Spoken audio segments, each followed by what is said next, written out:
အားလုံးပဲမင်္ဂလာပါခင်ဗျာကျွန်တော်ကတော့နေလို့ဖြစ်ပါတယ်ဒီနေ့ဗီဒီယိုလေးကတော့ကျွန်တော်ဗီဒီယိုပြန်စတင်မယ်ဆက်စားတော့တင်တဲ့ဗီဒီယိုလေးပဲဖြစ်ပါတယ်အဲ့ဒီဗီဒီယိုလေးမှာကျွန်တော် survival series တင်နေကြတိုင်းပဲကျွန်တော်ဒီနေ့ဗီဒီယိုတင်ပြတော့မယ်ပေါ့ဗျာဒီတစ်ခေါက်ဗီဒီယိုတခြားဗီဒီယိုတစ်ခိုင်နဲ့မတူကျွန်တော်အပိုင်းကိုခန်းနေနေနဲ့ပဲတင်ပေးမယ်ကျွန်တော်6ပဲ9ပိုင်းလောက်ထိပဲတင်ပေးမယ်ပေါ့ဗျာအဲ့တော့အဲ့လိုမျိုးစမှာဖြစ်တဲ့အတွက်ကျွန်တော်ရဲ့ channel လေးကို like and subscribe နေပြီးတော့ကြပါအောင်ခင်ဗျာအဲ့တော့ကျွန်တော်စလိုက်ရအောင် let's go ကျွန်တော်လာ spawn တဲ့နေရာကတော့ထူထူလေးနေရဖြစ်တော့နောက်ပြီးတော့ကျွန်တော်ဒီမှာအဲ့ဒါပါရောဟာ scanner ပေါ့နော်အဲ့မှာကျွန်တော်အင်္ဂလိပ်အတန်းထွက်မှားသွားလို့ရှိရင်အားလုံးသုံးပါတယ်ခင်ဗျာမျိုးစုံနဲ့ဒါကြောင့်မူခောက်ပေါ့နော်ဆိုတော့ကျွန်တော်တို့ enemy ပါလေကျွန်တော်မူတွေကိုတက်လိုက်လို့ရှိရင်တို့ရဲ့ကောင်းရမှာပေါ့ဗျာဟိုမှာ cherry pie ကိုကြီးပြအဲ့နောက်ကြလို့ရှိရင်ကျွန်တော်အဲ့ cherry pie ကိုခီးထွက်ကြပါပေါ့ဗျာ okay အဲ့တော့ကျွန်တော်တို့နောက်ခွက်ကိုဆက်ရကြပါလို့လဲဆိုရင်တစ်ပင်ခုတ်ပါမယ်အဲ့တော့တစ်ပင်ခုတ်မယ်ပေါ့ဗျာအိုးကြာကုန်ပြီအပုတ်ကြပါပြီတင်ကောင်းနေတိတ်မသေးပါလို့ဒီပင်ကမခုတ်တော့ဒီပင်ကအနေများအဲ့တော့နောက်ပင်တော့ခုတ်ပါဒီတစ်ပင်တော့ခုတ်ကြအောင်ဟိုဒီတစ်ပင်ကလည်းခုတ်မရအောင်ဖြစ်နေတယ်ပြန်ခုတ်လိုက်အောင်မယ်ဟောလက်ကလေးချော်နေတယ်ရပြီโอเคကျွန်တော်တစ်ပင်9တုံးလေးရလာပြီဆိုတော့ကျွန်တော်တို့ရေလိုအပ်တဲ့ဟာတွေမလုပ်ဘူးအေးဒါပါကြီးလေကျွဲတာနှွားလာပါလိမ့်ကျွဲတာနှွား open နဲ့ဘာမှနှိပ်လို့လည်းမရဘူးဟာဒီကောထားလိုက်ပါတော့အဲ့တော့ကျွန်တော်တို့ထုံးစံတိုင်းမခွဲလုံးနေကြတိုင်းလုပ်မယ်တစ်သားကိုရင်ခွဲမယ်ပေါ့မဒါကကျွန်တော်တို့ micro ဘာလို့ပြောလဲအဲ့တစ်ခါတိုးရတာနဲ့ဗျာအကုန်လုံးရမယ်ခါပေါ့နော်အဲ့မူထည့်ရပါတယ်အဲ့တစ်သားလုပ်မယ် micro တွေပဲ stick တွေလုပ်လိုက်ပေါ့ဗျာပြီးတော့ကျွန်တော်တို့ snap figure လုပ်လိုက်တယ် okay ဒီမှာကျွန်တော်အဲ့မှာဒီနေရာအဲ့မူတွေကချုပ်နေတော့ကျွန်တော်ရှင်းလိုက်ပါတယ်ရှင်းရမှာထားတာကျွန်တော်တိုက်ပတ်နေအဲ့အမေရောက်နေလာကာပြီးတော့ဗျာအဲ့မှာဒီထားလေးပြန်ထားလိုက်ရတယ်ပေါ့ဗျာ okay အဲ့တော့ကျွန်တော်တို့မိုင်းနူးနဲ့မှာကျွန်တော်တို့ဖတ်တူပါမယ်ယိုအာယို let's go ကျွန်တော်တို့stone လေးညင်တော့လိုက်ပါတော့ stone ပိတ်ခဲ့မှာချပြီပေါ့ကျွန်တော် okay ရပြီကျွန်တော် stone ပိတ်ခဲ့ရပြီဆိုရင်တော့အကောင်တူးမယ်ပေါ့ဗျာဘယ်တော့ရှိနေလဲကန်ကောင်းတော့ drone နဲ့ရှိရတယ်ဟုတ်ကဲ့ okay တော့တူးရခါနဲ့ stone လေးကိုတူးလိုက်ရအောင် okay တူးရပြီဆိုတော့ကျွန်တော်အပေါ်ပြတ်တက်ကြရအောင်ဒီဘိုင်းမှာလက်သွားရပါဗျာဒီနွားကိုကျွန်တော်တက်လို့ရှိရင်ကျွန်တော်တို့နွားတိုက်ရမလားမသိချက်ဆိုင်နေအောင်ဟောက်ချရရတယ်ပါโอเคပါဒါရောက်ကျွန်တော်တို့ kiss နဲ့တယ်ပေါ့နော်โอเคကျွန်တော်အောက်မှာမရှိတယ်ဟိုမှာအယွန်းတော့ရှိရယ်ရက်တူကလည်းလုပ်ရမယ်ခင်ဗျာကျွန်တော်စမ်းတူကြည့်အောင်အဲ့မှာကျွန်တော်တူးနေနေအောက်ပေါ်ကြပါပါလေအဲ့တော့ကျွန်တော်အောက်ကပဲလမ်းနေရဖို့တော့စီစဉ်လိုက်တယ်ပေါ့ဗျာအဲ့တော့ကျွန်တော်ဆက်တူးလိုက်ရအောင်တူးလို့ပြီးသွားပြီဆိုရင်ကျွန်တော်တို့အပေါ်ပြန်တက်မယ်ပေါ့ဗျာ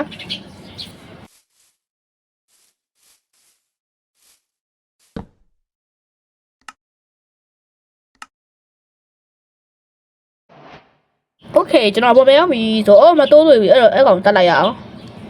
မင်းမအဖို့မရှိဘူးလားကွာအဲ့ကောင်မင်းတော့ကောင်းနေပဲတက်လိုက်ရအောင်နော်โอเคပြီးသွားပြီအဲ့တော့ကျွန်တော်တို့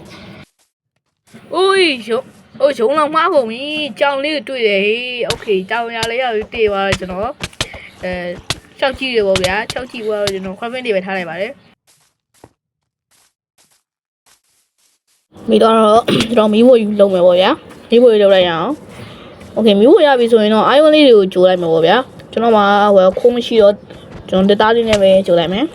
ဘာကောင်နည်းနည်းမသိကြည့်စရာလေးကွာဟေးဟေ့အောင်အဲ့ကောင်ဘာကြီးတော့လိုက်ကိုက်နေပြီကျွန်တော်လိုက်ကိုက်နေပြီ no အော်ဆိုမင်းနဲ့ထွက်လာပြီဟေးရှော့ပြီထင်တယ်ဟေးလက်သွား no ဟဲ့အခုဒါမှမပြင်းနေတာကွာငါအစိတ်ကြီးနဲ့ကိုက်တာကွာအဲ့ကောင်အစိတ်တွေဟေး no ဘေးကျွန်တော်ပလန်ချပြီးအကောင်ချမှရတော့ဗျာ okay ကျွန်တော်ရင်ပြေးထားမှရမယ်ဟေးပြောတော့မဖြစ်ဘူးကောင်းနဲ့ okay ရောက်အဲ့နောက်ရောက်ကျွန်တော်တက်လိုက်တော့မယ်အကောင်တက်မယ် let's go ချ တီးလို့ပဲနှလုံးဝကျွန်တော်လည်းတလုံးတော့ no ဝေးရပြီချအေးအိုးကန်ကောင်းနေကျွန်တော်တွေ့တော့မှကျွန်တော်လေဝေးဆိုမီလည်းရှော့ရတော့ကန်ကောင်းတယ်ဗျာ oh my god ဒီကောင်တကောင်နဲ့တက်တာတော့ငါတွေ့ရတော်တော်လေးရုံနေတာကွာနောက်ဆိုဘလို့ရောလာမလဲမသိဘူးဗျ okay ဒီပင်ခုတ်တော့ပဲကောင်းတယ်ဒါကတော့ကျွန်တော်မတ်မှုထည့်တာမီနီမတ်ပေါ့နော်ဘလို့လက်တိကြမယ်ထင်ပါတယ်ဟိုလက်နေတည်းအဲ့တော့စားလိုက်အောင်ခုတ်ဝင်ပေါ့ဗျာ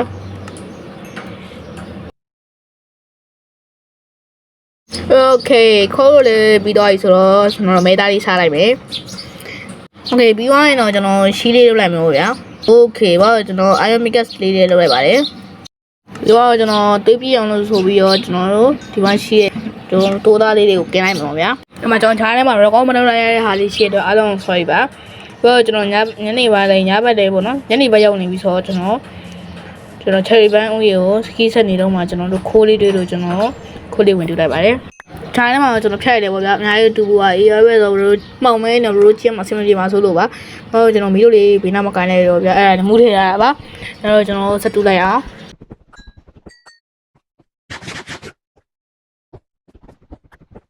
โอเคပြီးတော့ရင်တော့ကျွန်တော်ပေါ်တက်အောင်ပါဗျာဘာလို့ကျွန်တော်ဝိနာမှာငှက်လေးစူညံနေတော့အားလုံး sorry ပါခင်ဗျဟိုရဲ့ပေါ်ကပြီးနေသေးတယ်โอเคအဲ့တော့ဒီဘက်ကျအောင်အိုး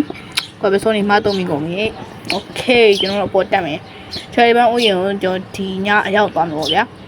bro game နေမှာဆိုလို့ကျွန်တော် copyright ထိမယ်ဆိုတာကိုတီးတီးရနေ bro တို့တင်ချင်းဖွင့်ပေးပါမယ်ပြီးတော့အဲ့မှာကျွန်တော် skeleton တို့ဟိုမှာ pink ကိုတို့နဲ့ကျွန်တော်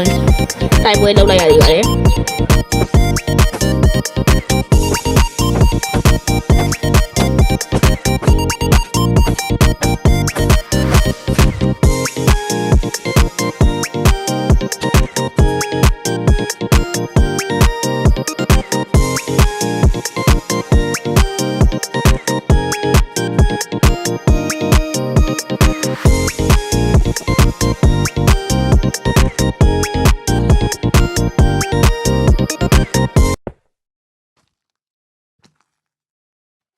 အခုချိန်တော့ဆိုရင်မနေ့ရောက်တော့ပြီထင်တယ်ပေါ့ဗျာကျွန်တော်ဂျားထဲမှာကျွန်တော် AFK တက်တယ်ပေါ့ဗျာ okay ကျွန်တော်တို့ခုဆိုရင်တော့မနေ့ရောက်အေးခေါ်ကျွန်တော်မရောက်သေးဘူးထင်တာ okay နောက်ဆုံးတော့ရောက်ရှိတော့ခဲ့ပါပြီမနေ့ကတော်လေးကိုညားတော့ကျွန်တော်ရုံလိုက်ရတယ်ပေါ့ဗျာအကောင်လေးအများကြီးနဲ့ okay ဘိုက်ကလည်းကျွန်တော်တော်တော်လေးစနေပြီပေါ့ပြီးတော့ကျွန်တော်အေးစားဖို့တော့ cherry bun ဦးရင်ကိုတောင်းပါမယ်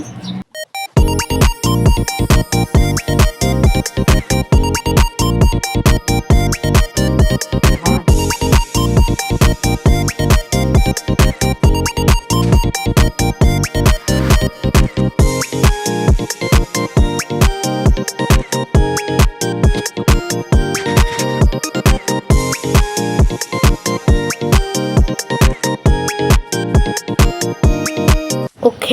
เชยบန်နေအောင်ကျွန်တော်ရောက်ရှိလာပါပြီเชยบန်ပါလို့ပေါ့ဗျာ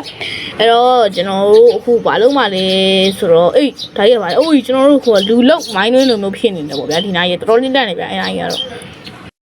ဒီနားလေးကိုအင်ထားဖို့တော့ကျွန်တော်ပြင်ဆင်လိုက်တယ်ပြီးတော့ကျွန်တော်တို့မြေညှိဖို့တော့လိုအပ်တယ်ပေါ့ဗျာမြေညှိမယ်ဆိုပြီးကျွန်တော်ခေါ်ဗျာလောက်ပြီးတော့ကျွန်တော်တို့စပြီးတော့မြေစညှိပါတယ်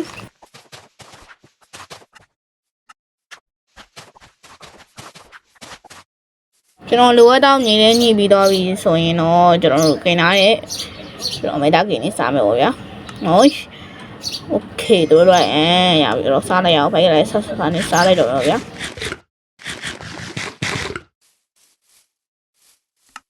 စားဖို့တော့အင်းစားဖို့တော့ကျွန်တော်တစ်ပင်တောက်ခုတ်ပါတယ်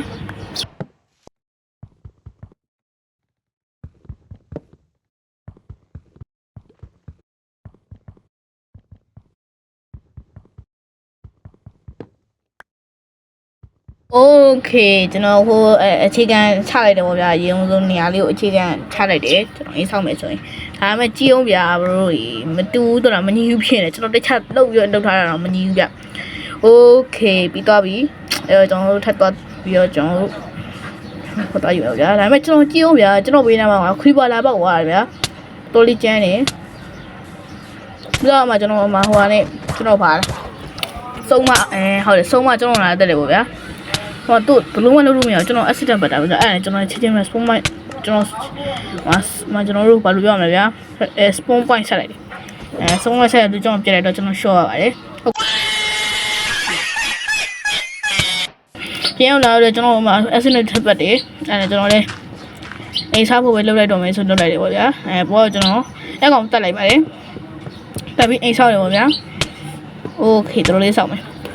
ဖိုင်လည်းကျွန်တော်တို့ထပ်လုပ်လိုက်မယ်ဩဤမကောင်မထားရတာလေးကိုအရင်ပြီးလို့လိုက်တော့โอเคပြန်ဒါလေးကိုပြန်ဖြတ်မို့ဗျာโอเคပါခင်ဗျာဥမာဒီမှာနော်ဒါနော်ဟိုကကျွဲထင်တယ်ကျွန်တော်ဆက်တာဗီဒီယိုဆက်တာတွေ့ရကောင်ကကျွဲထင်တယ်โอเคပါခင်ဗျာ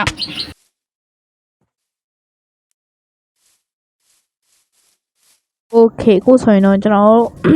ပေါ့နော်အခြေခံပြီးတော့ပြီဒီနားလေးမှာကျွန်တော်လိုက်ဖြည့်မယ်ပေါ့ဗျာအဲ့တော့ okay ဒါပြီးသွားပြီဖြစ်ပါတယ်နောက်တစ်ဖက်ဒါဆို3ဝက်ရပါတော့ okay ပြီးသွားရင်ကျွန်တော်တကားပေါက်လေးနဲ့ကျွန်တော်အရှိလေးကိုဖြည့်လိုက်မယ်ပေါ့ဗျာ